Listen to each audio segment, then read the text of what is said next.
장에는 족보가 기록되어 있습니다.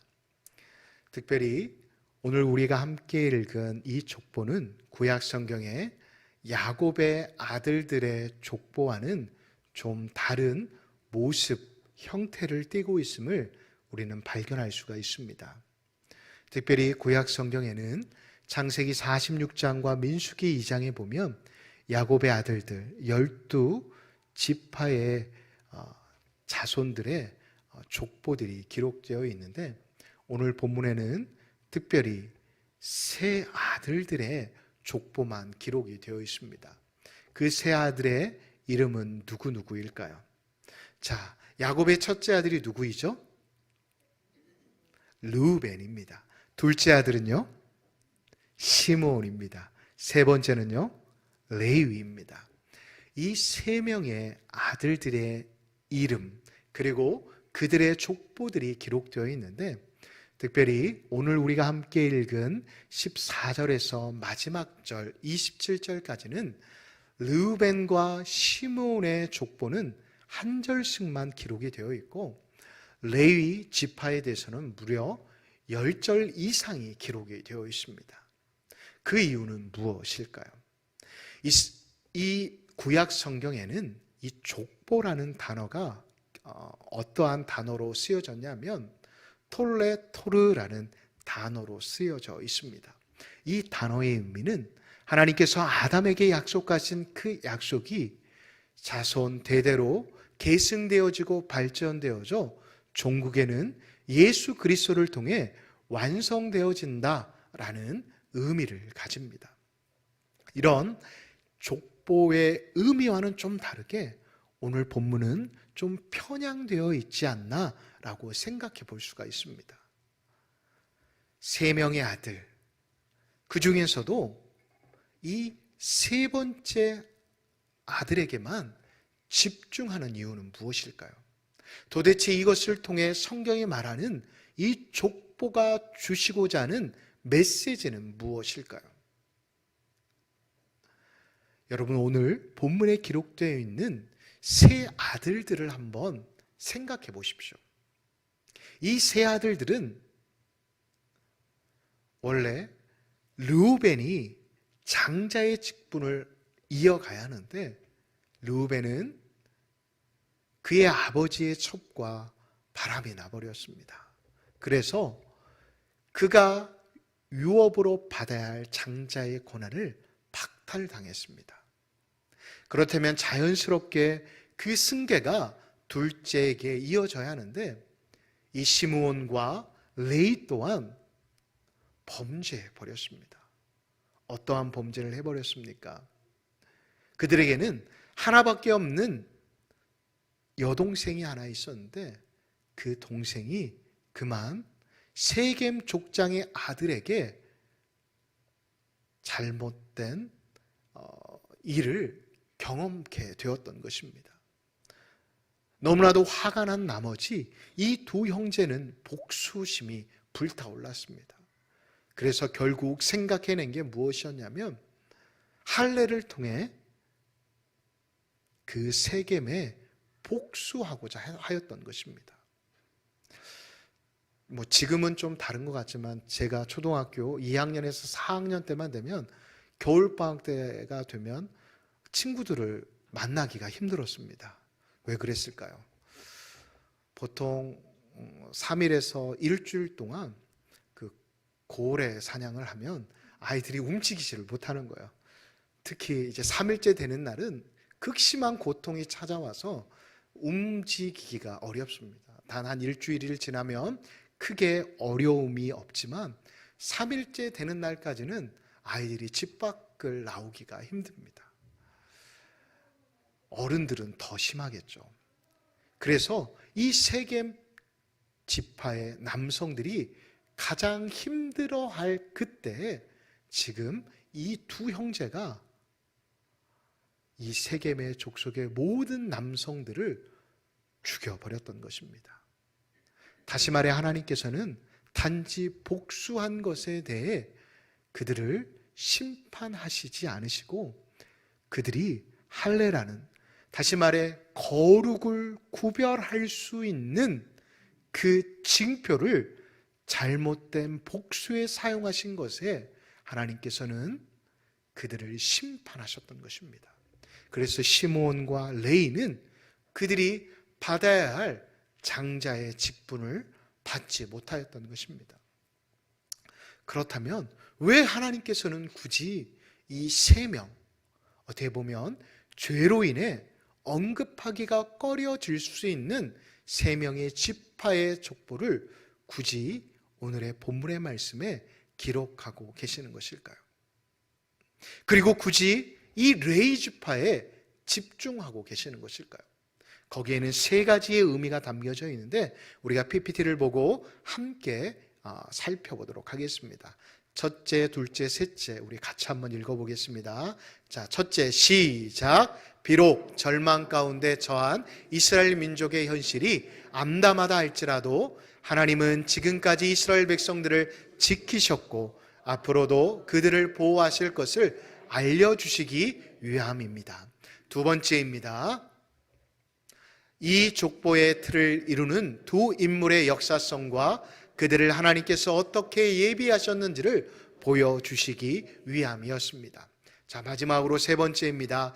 이스라엘의 12 아들을 근간으로 한 이스라엘의 12 족속의 구성을 설명하시므로 이스라엘 전체가 하나의 운명 공동체이며 신앙 공동체임을 알려주시기 위함이었다라는 것입니다. 그렇습니다. 하나님께서 오늘의 본문, 다시 말해 6장의 족보를 왜 기록하셨는지를 우리가 좀 더 살펴보기 위해서는 5장부터의 본문의 이해가 필요합니다. 5장 본문의 말씀을 살펴보면 이 모세가 하나님의 부르심을 받고 바로 왕, 다시 말해 그 당시 세상의 신 앞에 서게 되었습니다.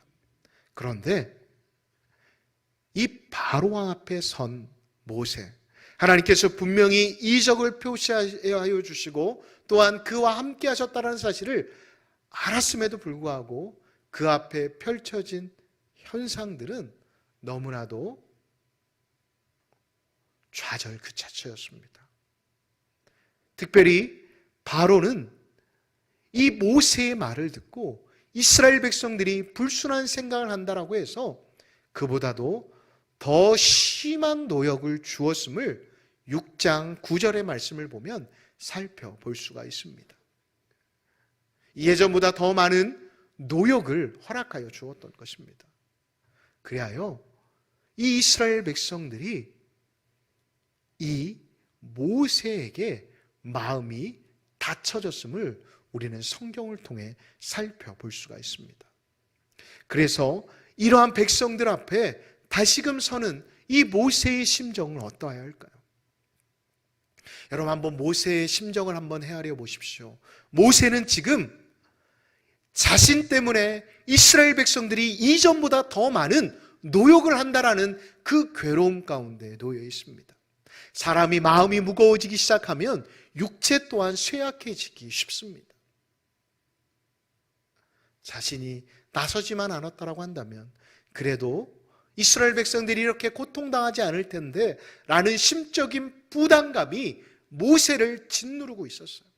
그래서 12절의 말씀을 보면 모세는 하나님께서 부르셨음에도 불구하고 하나님, 저는 입이 둔한 사람입니다. 제가 어찌 하나님의 그 부르심 가운데 나아갈 수 있겠습니까? 라고 하나님 앞에 항명을 합니다.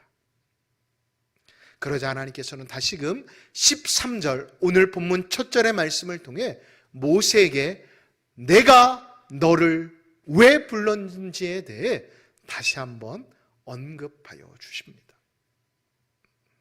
자, 그렇다면 하나님께서 이 모세를 다시금 부르시면서 그에게 허락하여 주신 이 족보의 의미를 하나하나 살펴보며 우리가 함께 나의 부르심, 하나님께서는 왜 나를 이 광남교회 가운데 부르셨는지, 그리고 또한 하나님은 왜 죄 많은 나를 하나님의 자녀로 삼으시고 하나님의 부르심 가운데 응하게 하셨는지를 함께 살펴보도록 하겠습니다.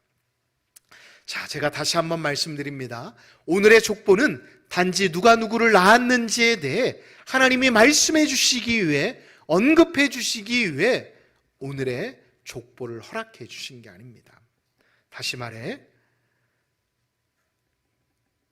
이 모세가 절망 가운데 있었지만, 다시 말해 이스라엘 백성들이 암담한 현실 가운데 놓여 있지만 하나님은 지금까지도 이스라엘 백성들을 지키셨고 앞으로도 이스라엘 백성들을 지키실 것을 이 족보를 통해 말씀하고 계신다는 것입니다. 그리고 하나님께서는 이 사실들을 통해 계속해서 하나님의 역사, 아담에게 하신 그 언약을 이 모세와 아론을 통해 이어가시겠다라고 오늘 본문을 통해 말씀하고 계십니다. 자, 그렇다면 오늘 본문의 말씀을 좀 더 들여다보면 13절과 26절과 27절을 보면 하나님께서 다시 한번 모세가 해야 할 일들에 대해 언급하고 있습니다. 그런데 오늘의 본문에 기록되어 있는 족보의 내용들을 좀 더 살펴보면 오늘 본문은 레위 자손들에게만 해당되어지는 선별된 족보를 기록하고 있다는 것을 우리는 알 수가 있습니다. 그런데 16절에서 19절의 말씀을 살펴보면 4대밖에 기록이 되어 있지 않습니다. 여러분, 여기서 우리가 궁금한 게 생기지 않을까요? 이스라엘 백성들이 야곱의 시대부터 출애굽하기까지 무려 430년의 시간이 흘렀습니다. 그럼에도 불구하고 왜 하나님께서는 4대밖에 기록하고 있지는 않으실까요? 그것은 바로 하나님께서 하시고자 하는 메시지가 있었기 때문입니다. 무엇일까요? 그것은 바로 하나님께서는 모세를 그냥 모세의 잘남과 모세의 뛰어난 리더십을 통해 그를 사용하시기 위해, 아니 40년 동안 바로의 왕궁에서 살아왔기에 그가 누구보다도 바로 왕과 딜을 잘할 수 있을 것 같아서, 협상을 잘할 수 있을 것 같아서 그를 부르신 게 아니라는 것을 말씀해 주시기 위함이었다라는 것입니다. 그렇습니다. 하나님께서는 이 모세가 부족하고 연약하고 또한 사람들 앞에 서기에는 너무나도 부끄러운 인물이지만 하나님이 사랑하신다라는 것, 다시 말해 하나님께서 그를 부르셨다라는 그 하나만으로도 그는 충분히 그 큰 일들을 감당할 수 있는 힘과 능력이 생길 수 있다라는 것을 말씀해 주시기 위함이었다라는 것을 잊지 마시기 바랍니다. 여러분 기억하십시오. 물론 하나님께서는 이 모세가 또 좌절하고 또 실수하고 또 오를 범할 수 있다는 것을 누구보다도 잘 아시는 분이세요. 사람들로 인해 흥분한다는 것, 또한 사람들로 인해 좌절한다는 것, 환경으로 인해 모세 또한 두려워하고 걱정한다는 것, 하나님은 누구보다도 잘 아십니다. 그럼에도 불구하고 하나님은 모세를 사랑하신다라는 것, 그것보다 그 모든 상황과 환경이 앞설 수 없다라는 것을 말씀해 주신다라는 것입니다. 그렇습니다. 이 자리도 마찬가지이지 않을까요? 여러분 한번 여러분들의 삶의 자리를 돌아보시기 바랍니다. 하나님께서 저와 여러분들을 우리 광남교회로 부르신 이유는 무엇일까요? 우리가 찬양을 잘하고 우리가 어떠한 달란트가 특별하여서 하나님께서 우리 광남교회로 부르셨을까요? 물론 그것도 필요하죠. 그것도 필요합니다. 그래서 하나님은 합력하여 선을 이루어 가시는 분이시기 때문입니다. 그런데 하나님께서 저와 여러분들을 부르신 이유와 목적은 어떠한 실력과 어떠한 나의 다름 때문에 부르신 게 아니라, 하나님은 우리가 부족하지만 하나님 자체가 능력이시고 하나님 자체가 구원이시기에 우리를 이 자리 가운데 부르셨다라는 것을 잊지 않는 저와 여러분들이 되시기를 예수님의 이름으로 축복합니다. 그래서 우리는 사람 때문에 내 앞에 놓여 있는 어떠한 문제 때문에 좌절할 필요가 없습니다. 주저주저할 필요가 없다라는 것입니다. 우리는 그냥 나를 부르신 그분을 붙잡으면 된다라는 사실을 잊지 않는 믿음의 사람들이 되시기를 예수님의 이름으로 축복합니다. 그리고 두 번째로 이 족보는 하나님은 우리에게 용기를 주시기 위해 이 족보를 사용하셨습니다. 아주 생뚱맞은 사람이 24절에 등장합니다. 누구일까요? 바로 고라라고 하는 사람입니다. 고라, 아무리 선별된 족보이지만 고라는 이 족보에 등장하면 안 되는 사람이지 않을까요? 고라는 누구입니까? 민수기 16장 32절을 보면 이스라엘 공동체, 교회 공동체 가운데 모세와 아론의 권위에 도전했다가 하나님께 징벌을 받아 땅이 입을 벌려 그 자손들을 삼켜버린 사람들입니다. 그런데 왜 그런 자가 이 족보에 기록되어 있는 것일까요? 바로 하나님을 대적하고 하나님께서 세우신 사람을 대적하는 이들은 하나님이 심판하실 것에 대해 말씀해 주시기 위함이었습니다. 이 시대의 고라는 누구일까요? 바로 우리 교회 안에서 사역하는 데 있어 마음을 어지럽게 하는 사람, 그 대상들을 상징합니다. 바로 우리가 신앙생활을 하게 될 때 좌절하게 되거나 화를 나게 하는 대상이 고라라는 것입니다. 그러나 하나님께서는 사랑과 환경 때문에 낙심하거나 낙담하지 말고 하나님의 일을 하는 데 있어 담대함과 용기를 가질 것을 이 고라 자손을 통해 모세에게 힘을 허락해 주고 계시는 것입니다. 기억하십시오.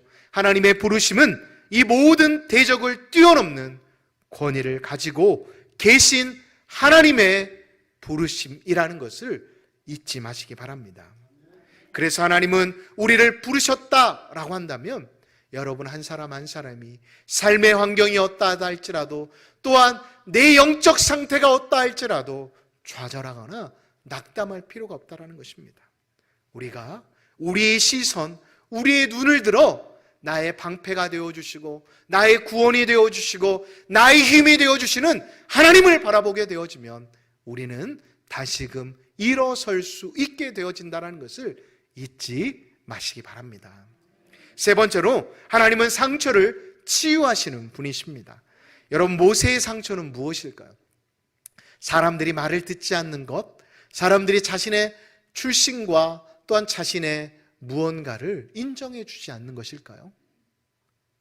우리 20절을 한번 눈으로 한번 보시기 바랍니다. 20절을 보면 아론과 모세의 아버지가 누구이죠? 아므람입니다.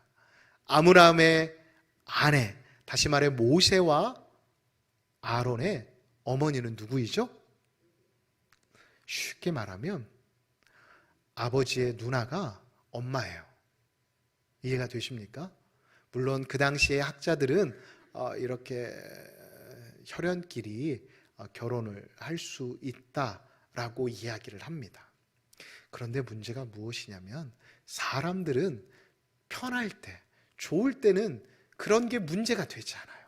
그러나 항상 문제가 생기면 작은 것이 꼬투리가 되는 거예요. 작은 것이 큰 문제로 발전되어지는 거예요. 그래서 모세가 리더십을 갖고 앞에 서려고 할 때 그러한 가정사들이 모세를 막았다라는 것을 우리는 짐작해 볼 수가 있습니다. 아마도 모세의 부모님은 어떠한 이유인지 모르지만 근친 결혼을 하였습니다. 분명히 근친 결혼은 레위기 18장 12절을 보면 하나님께서 금지하신 것입니다. 그런데 속으로 그래도 그 당시에는 근친끼리 결혼할 수 있지 않았나요? 벌써 3, 4천 년 전인데, 그리고 이스라엘 백성들이 200만이라고 하지만 거의 가족의 가족 아닌가요? 라고 생각하실 수도 있지만 여러분 한번 생각을 해 보십시오. 결혼이 상처가 아니라고 한다면 굳이 하나님께서 이 기록을 하라고 하시진 않으셨을 겁니다. 다른 데를 한번 보십시오. 그 어디에도 누구의 아내라고만 기록이 되어 있지 굳이 누이라고 말하지 않습니다. 이해가 되십니까? 여러분, 바로 앞에서 좌절을 맛본 이 모세, 아마 군중들 앞에 섰을 때 오늘 본문 9절의 말씀을 보면 사람들의 마음이 다 닫아졌어요. 그러니까 이 모세가 얼마나 그 마음이 무겁고 하나님의 부르심이 정말 치가 떨릴 정도로 부담스럽고 힘들었을 것입니다. 그런데 하나님께서는 다시 한번 이 족보를 백성들 앞에서 낭독하게 하시는 거예요. 왜요? 모세와 아론의 수치를 사람들 앞에서 하나님이 다 씻어주셨다는 것을 말씀해 주시기 위함이었다는 것입니다. 그리고 또 아론도 마찬가지예요. 아론도 상처가 있습니다. 23절을 한번 눈으로 보실까요? 아론에게도 하나님께서는 그 상처를 드러내게 해서요. 이 말씀이 선포되는 곳이 시내산입니다. 이제 출애굽의 여정이 어느 정도 마무리가 되어지고 시내산에서 이스라엘 백성들이 돌아보니 모세는 우리를 이끈 지도자로 알겠는데 아론이 굳이 우리의 대제사장이 되어야 할까라는 의문들이 생겼던 것 같습니다. 그러나 하나님께서는 아론의 족보를 언급하시면서 엘르아사를 언급하십니다. 왜요? 왜일까요? 그리고 이어서 비느하스를 언급하십니다. 그 이유는 첫째와 둘째 아들이 제사 예배에 실패하였기에 그들은 심판받게 되었습니다. 이 비느하스는 민수기 25장을 가면 이스라엘 백성들이 모압 여인을 통해 부정한 일들을 하게 되어집니다. 그때 하나님께서 대노하셔서 이스라엘 백성들 가운데 전염병을 보내십니다. 그때 이 비느하스가 일어나서 어떻게 하죠? 하나님께서 싫어하시는 그 음행의 모든 죄악의 것들을 뿌리 뽑아 버립니다. 그러자 하나님의 저주가 이 이스라엘의 진영에서 사라지게 되어집니다. 결국 하나님께서는 이 비느하스를 통해 다시금 영원한 평화 조약을 맺으십니다. 결국 아론의 후손들이 대제사장이 계속 이어져 가면서 하나님께 대표적인 예배자로 세움받게 해주셨다는 것을 우리는 기억해야 합니다. 여러분, 하나님께서 아론과 모세뿐만 아니라 저와 여러분 또한 부르셨음을 믿으십니까? 아니신 것 같은데 믿으십니까? 아멘. 그렇습니다. 이 부르심은 무엇을 내포하고 있느냐 하면 우리의 마음의 상처를 하나님께서는 치유하시겠다라는 의미를 가지고 있습니다. 오늘 본문을 보면 하나님께서는 그러한 상황에 막다트리게 되면 피하지 않게 하세요. 모세와 아론이 주저주저하고 두려워하고 있을 때 하나님은 그 문제, 그 상처 앞에 직면하게 하셨다는 것입니다. 그리고 하나님의 자녀임을, 그들은 하나님 앞에 선택받은 백성임을 알게 하시고 하나님께서는 그들이 더 이상 좌절과 낙담이 아닌 그들에게 주어진 사명이 무엇인지를 13절과 26절과 27절을 통해 다시금 언급하고 계셨다는 것입니다. 우리 마지막으로 26절을 한번 다 같이 한번 읽어보겠습니다. 26절입니다. 시작. 이스라엘 자손을 그들의 군대대로 애굽 땅에서 인도하라 하신 여호와의 명령을 받은 자는 이 아론과 모세요. 아멘. 여기서 우리가 주목하여 볼 단어는 군대대로라는 단어입니다. 이 군대가 무엇인지 모르시는 분은 없으시죠? 군대대로, 이 단어가 굳이 이곳에 쓰여진 이유는 무엇일까요? 여러분, 이스라엘 백성들이 출애굽했을 때 상황을 한번 살펴보십시오. 그들은 노예 생활에 오래 길들여 있었기에 오합지졸 그 자체였습니다. 그런데 그 오합지졸을 하나님께서 광야의 시간들을 통해 단련시키십니다. 그리고 너무 오랜 시간 동안 길들여져 있던 사람들은 1세대들은 광야에서 생을 마치게 하시고 이제 1.5세대, 2세대들을 통해 하나님께서는 새로운 역사를 이루어 가십니다. 그런데 그런 그들을 군대로 만드셨다는 것입니다. 이 군대라는 말은 체바우트라는 단어입니다. 전쟁하다, 싸우다 라는 의미를 가지고 있습니다. 이 말은 하나님께서 우리를 위로하시는 이유는 사명을 감당하시기 위해, 이 사명이 무엇이냐 하면 바로 우리의 삶의 자리 가운데 오는 모든 전쟁, 그것이 일상의 전쟁이 되었건 영적인 전쟁이 되었건 그것을 이길 수 있는 군대로 만들어 주시기 위해 저와 여러분들을 부르셨다라고 다시금 아론과 모세를 통해 말씀하고 계십니다. 사랑하는 성도 여러분, 이 말을 바꾸어 말하면 우리는 예배자로 서야 하는 것입니다.